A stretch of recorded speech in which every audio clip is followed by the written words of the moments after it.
Capítulo 13. Movimiento y desarrollo total.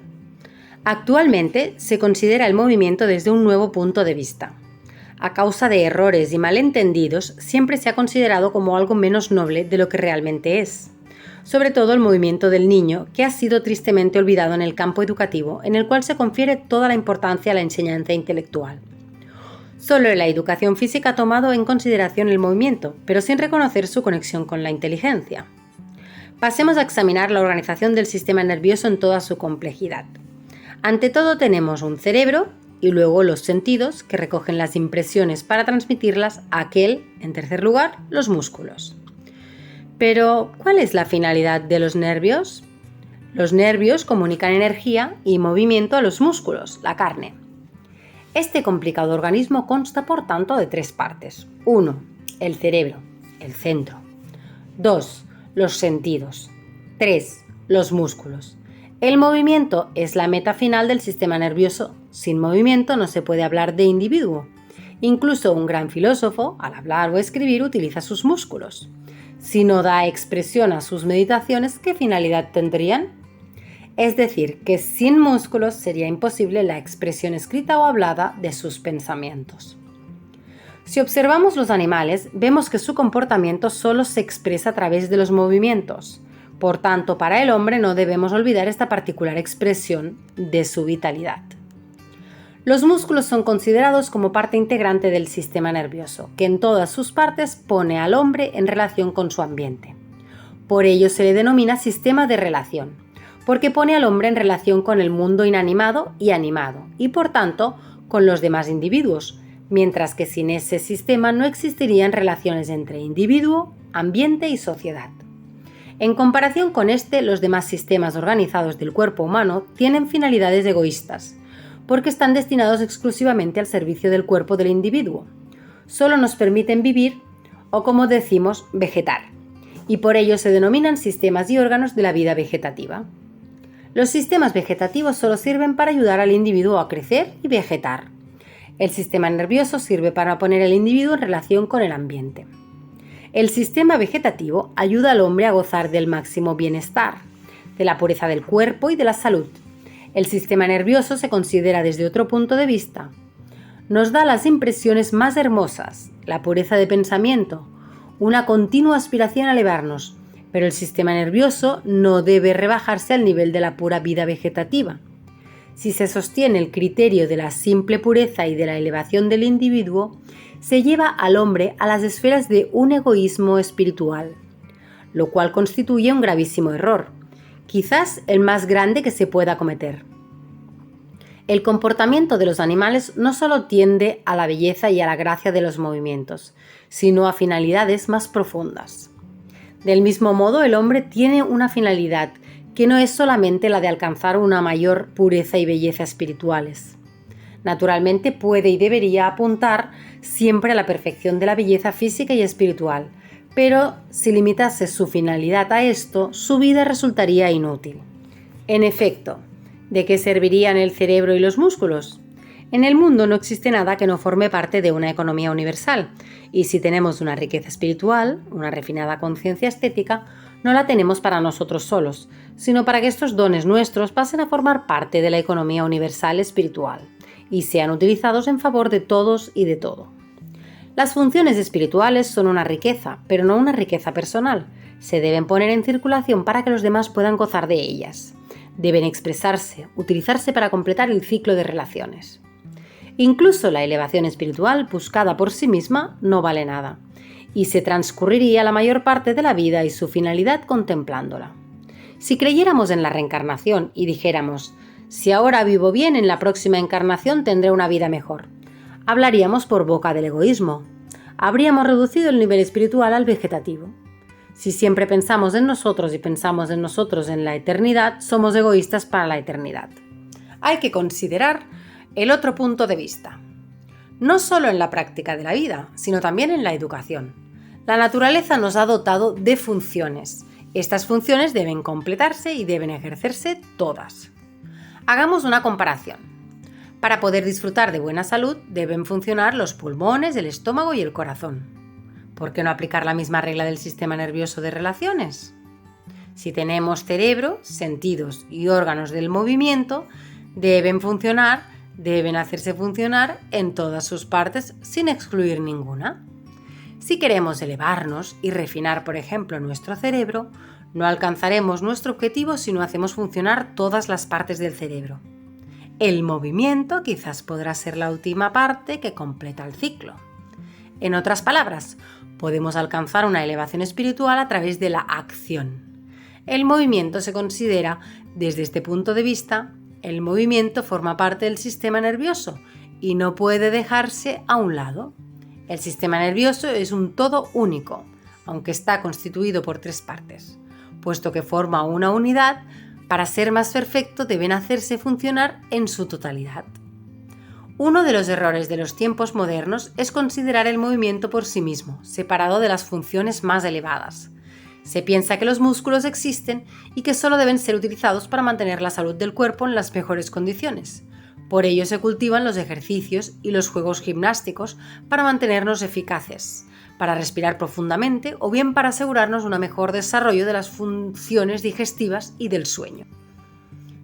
El error admitido en el campo educativo es como si, fisiológicamente hablando, se obligara a un gran príncipe a servir a un pastor.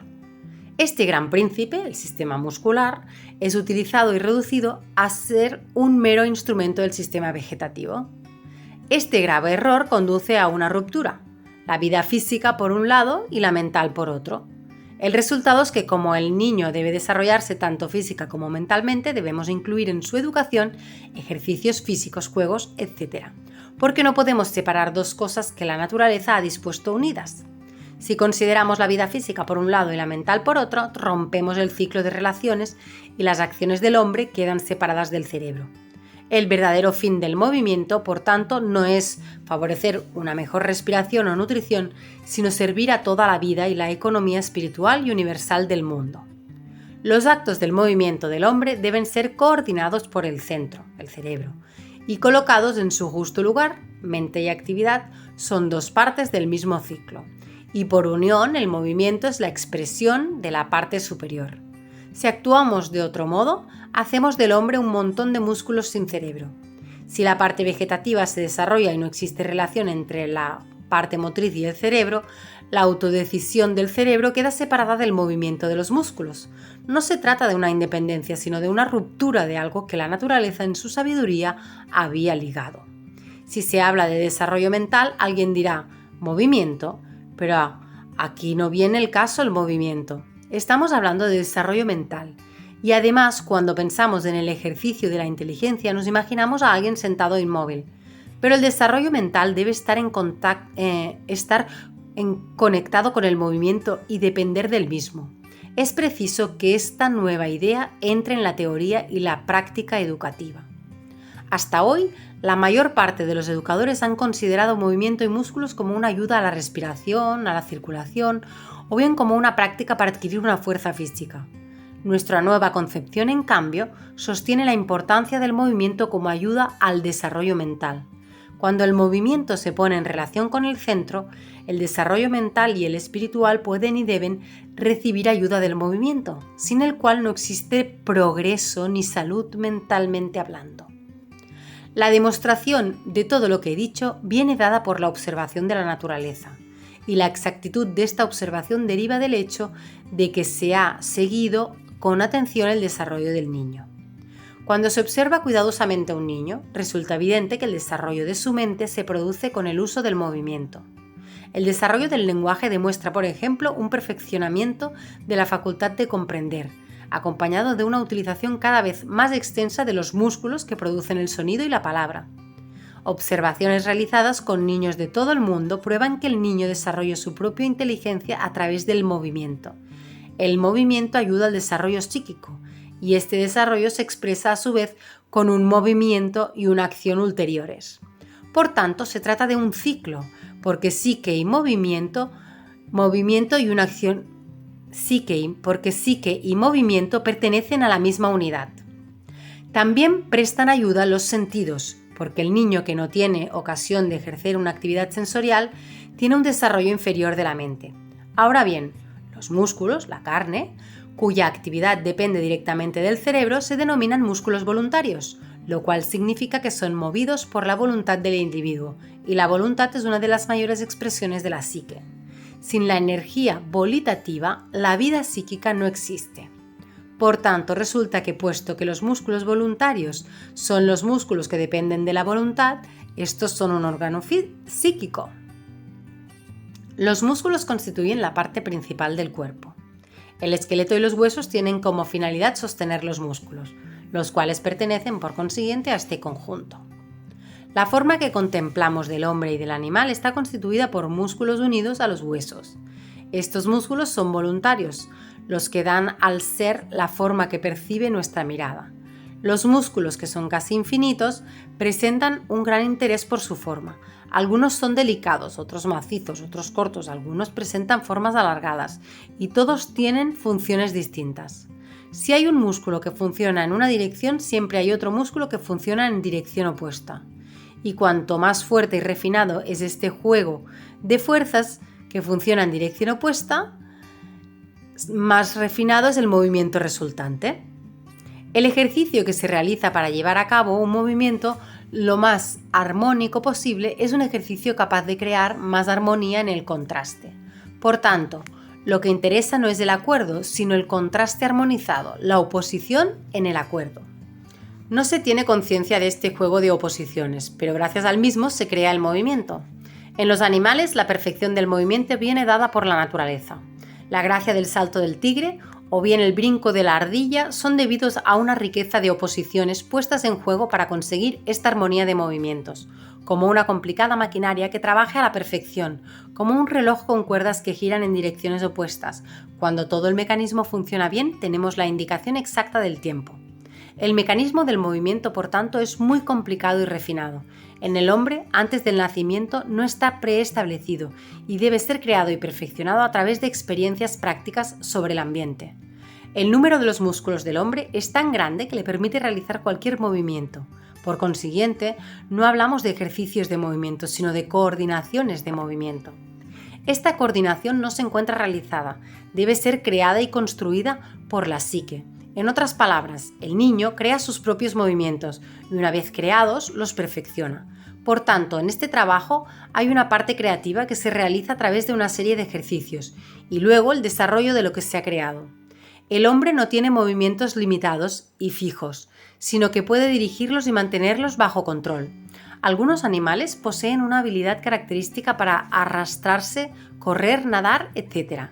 Estos movimientos no son característicos del hombre, pero son actuables por el hombre, cuya característica es saber realizar todos los movimientos y ejercitarlos con perfecta sincronía, más allá de la posibilidad de los animales. Para conseguir esta versatilidad, el hombre debe trabajar y crear con su voluntad y con la repetición de los ejercicios la capacidad de coordinar subconscientemente los movimientos según su finalidad y voluntariamente según su iniciativa. En realidad, ningún individuo conquista el uso de todos sus músculos, pero los músculos existen. En este aspecto ocurre como si el hombre fuera muy rico y solo pudiera utilizar una parte de su riqueza, y escoge la parte que quiere. Si un hombre es gimnasta de profesión, no es que le haya sido concedida una especial habilidad muscular. Del mismo modo que los bailarines profesionales no han nacido con unos músculos refinados adecuados para la danza. Gimnasta o bailarín se desarrollan por medio de la fuerza de voluntad. Ambos, si quieren realizar algo, están dotados por la naturaleza de tal riqueza de músculos que pueden escoger entre ellos lo que necesitan, y su psique puede crear y dirigir cada desarrollo. No hay nada establecido, pero todo es posible, con tal que la psique individual imprima una dirección adecuada. El hombre no hace la misma cosa en serie, como es propio de los animales de una misma especie. En el caso que varios individuos hagan la misma cosa, cada individuo hombre operará de un modo distinto. Por ejemplo, todos escribimos, pero cada uno tiene una escritura distinta. Cada ser humano tiene su propia vía para realizar algo. El movimiento, vemos cómo se desarrolla el trabajo del individuo en el movimiento, y el trabajo del individuo es expresión de su psique y es la vida psíquica misma. Esta tiene a su disposición un gran tesoro de movimientos, y estos movimientos se desarrollan al servicio de la parte central y rectora de la vida psíquica. Si el hombre no desarrolla todos sus músculos o bien solo utiliza los que desarrolla para un trabajo grosero, entonces ocurre que la vida psíquica del hombre queda limitada por efecto de la acción elemental a que se limita la actividad de sus músculos. La vida psíquica también se ve limitada por el tipo de trabajo accesible al individuo o por el que él mismo ha escogido. La vida psíquica de quien no trabaja se halla en grave peligro, porque si bien es cierto que no se pueden usar y poner en movimiento todos los músculos, resulta peligroso que se utilice un número inferior a un cierto límite. En este caso se determina una debilitación de toda la vida del individuo. Por esto se introdujeron en la educación la gimnasia y los juegos, para impedir que se dejaran a un lado por inactividad un considerable número de músculos. La vida psíquica debe utilizar más músculos, de lo contrario debemos seguir la vía de la educación común, que alterna las actividades físicas con las mentales. La finalidad de utilizar estos músculos no se limita a aprender determinadas cosas. En algunas formas de educación moderna se desarrolla el movimiento porque sirve para determinadas finalidades de la vida social. Un niño debe escribir bien, porque deberá ser maestro. Otro debe aprender a manejar bien la pala, porque deberá ser carbonero, etc. Este aprendizaje limitado y directo no sirve para la verdadera finalidad del movimiento. Nuestro concepto es que el niño desarrolle la coordinación de los movimientos necesarios para su vida psíquica, para enriquecer su parte práctica y ejecutiva. De lo contrario, el cerebro se desarrollará por un lado casi extranjero a la realización llevada a cabo por el movimiento. Entonces, el movimiento trabaja por cuenta propia, no regido por la psique, y el trabajar así resulta dañoso. El movimiento es tan necesario para la vida humana, de relaciones con el ambiente y con los demás hombres, que deben desarrollarse a este nivel, al servicio del conjunto y para la vida de relaciones. El principio y la idea actuales están demasiado encaminados hacia la autoperfección y la autocreación. Si comprendemos la verdadera finalidad del movimiento, debe desaparecer esta autocentralización y debe extenderse hacia todas las posibilidades realizables. En resumen, debemos tener presente lo que podríamos llamar la filosofía del movimiento. El movimiento es lo que distingue la vida de las cosas inanimadas, pero no obstante, la vida no se mueve al azar, se mueve según unas finalidades y según unas leyes. Imaginemos, para darnos cuenta verdaderamente de lo que hemos dicho, lo que sería el mundo si todo estuviese quieto o inmóvil, si las plantas no hicieran ningún movimiento. No habría frutos ni flores. El porcentaje de gases venenosos en el aire aumentaría con graves riesgos. Si se parara todo movimiento, si los pájaros permaneciesen inmóviles en los árboles y los insectos cayeran al suelo, si las aves de presa no vagaran en su soledad y los peces no nadaran en los océanos, ¿qué mundo más terrible sería? La inmovilidad es imposible. El mundo se convertiría en un caos, y lo mismo ocurriría si los seres vivientes se movieran, pero sin unas finalidades, sin la finalidad asignada a cada ser. Cada individuo tiene movimientos propios característicos y finalidades propias prefijadas, y en la creación existe una coordinación armónica de todas estas actividades según una finalidad común. Trabajo y movimiento son una sola cosa. La vida del hombre, como la de la sociedad, se halla estrechamente ligada al movimiento. Si todos los seres humanos dejasen de moverse solo durante un mes, la humanidad dejaría de existir. Incluso puede decirse que la cuestión del movimiento es una cuestión social, no una cuestión relativa a la gimnasia individual. Si los ejercicios físicos agotaran toda la actividad humana, se habrían consumido en vano todas las energías de la humanidad. El movimiento regido según una finalidad útil es un fundamento de la sociedad. El individuo se mueve en el seno de la sociedad para alcanzar esta finalidad individual y social a la vez. Cuando hablamos de comportamiento de hombres y animales, nos referimos a sus movimientos dirigidos a un fin. Este comportamiento es el centro de su vida práctica. No se limita a las actividades que sirven a la vida individual para realizar, por ejemplo, trabajos de limpieza y de utilidad doméstica, sino que debe realizarse con una finalidad más amplia. Movimiento y trabajo se hallan al servicio de los demás. Si no fuera así, el movimiento del hombre no tendría más significado que un ejercicio gimnástico. La danza se halla entre los movimientos más individuales, pero incluso la danza no tendría sentido si no hubiera un público y una finalidad social o trascendental. Si tenemos una visión del plano cósmico, donde cada forma de vida se basa en movimientos intencionales que tienen una finalidad no solo en sí mismos, podremos comprender y dirigir mejor el trabajo del niño. Y para los que no estáis mirando, cuando podáis, os miráis el vídeo también, porque os he puesto un diagrama, en el anterior igual, pero en este, como ni en el propio libro lo cita, os lo explico aquí, que hay un diagrama que podéis ver sobre todo lo que hemos hablado ahora del desarrollo del movimiento en el niño.